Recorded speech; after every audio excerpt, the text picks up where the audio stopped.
একদিন গ্রামের এক কোণে ছোট্ট পিঁপড়ের দল নতুন বাসা বানানোর পরিকল্পনা করল। তাদের মধ্যে ছিল বুদ্ধিমান পিঁপড়ে, যার নাম ছিল টিকু। টিকু বলল, আমাদের বাসা হতে হবে শক্ত আর নিরাপদ, যাতে আমরা আরাম করে থাকতে পারি। পিঁপড়েরা দল বেঁধে কাজ শুরু করল। কেউ মাটি খুঁড়ছে, কেউ খাবার সংগ্রহ করছে, আর কেউ মাটি সরাচ্ছে।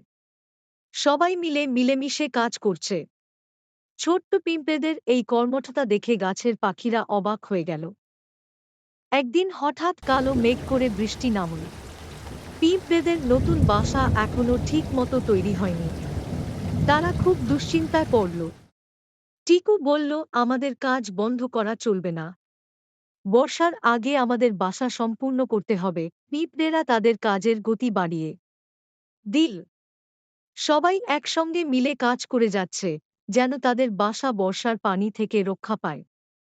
অবশেষে পিঁপড়েরা তাদের বাসা সম্পূর্ণ করে ফেলল।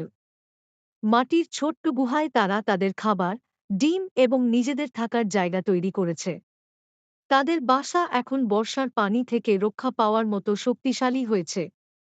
বৃষ্টি শুরু হল। পিঁপড়েরা তাদের নতুন বাসায় আশ্রয় নিল। তারা নিরাপদে আরামে বাস করতে লাগল। এই গল্পটি শোনার পর গ্রামের শিশুদের মধ্যে একতা এবং কর্মঠতার শিক্ষা ছড়িয়ে পড়ল। তারা বুঝতে পারল, একসঙ্গে কাজ করলে যে কোন কঠিন কাজও সহজ হয়ে যায়।